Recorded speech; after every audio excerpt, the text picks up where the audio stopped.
রাজ্যে চলছে দ্বিতীয় দফার ভোট গ্রহণ।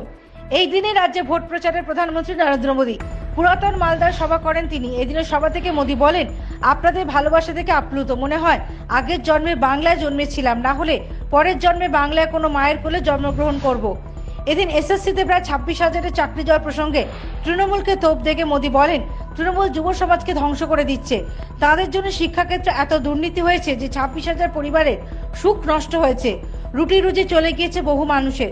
যুব সমাজের উন্নতির সমস্ত পথ বন্ধ করে দিয়েছে তৃণমূল। এদিন তৃণমূলকে কটাক্ষ করে মোদী বলেন, প্রথম দফা নির্বাচনে ধ্বস্ত হয়ে গিয়েছে বিরোধীরা। তৃণমূলের শাসনকালে কেবল দুর্নীতি হয়েছে, এরা উন্নয়নকে স্তব্ধ করে রেখেছে। তৃণমূল দুর্নীতি করে আর মানুষকে ভুগতে হয়। বাংলায় কাট কমিশন ছাড়া কিছু হয় না, এরা কৃষকদেরকেও ছাড়ে না। এদিন নরেন্দ্র মোদী বলেন, কংগ্রেসের লুট, জিন্দেগিকে সাথ ভি জিন্দেগিকে বাদ ভি।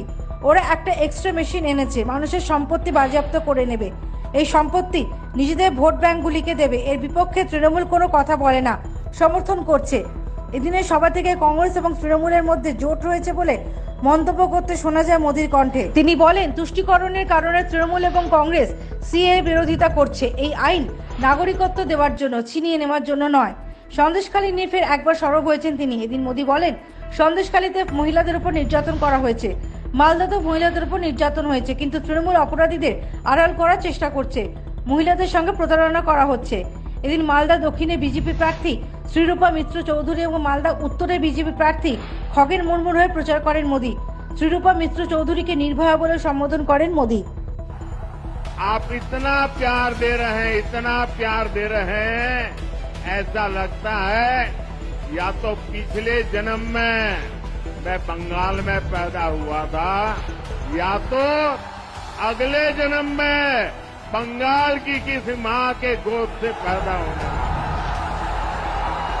आपकी ये तपस्या मैं बेकार नहीं जाने दूंगा।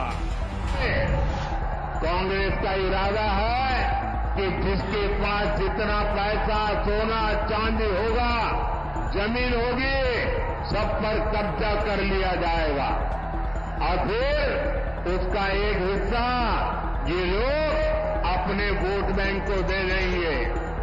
ये कांग्रेस ने घोषणा की है, लेकिन मजा देखिए, टीएमसी वाले भी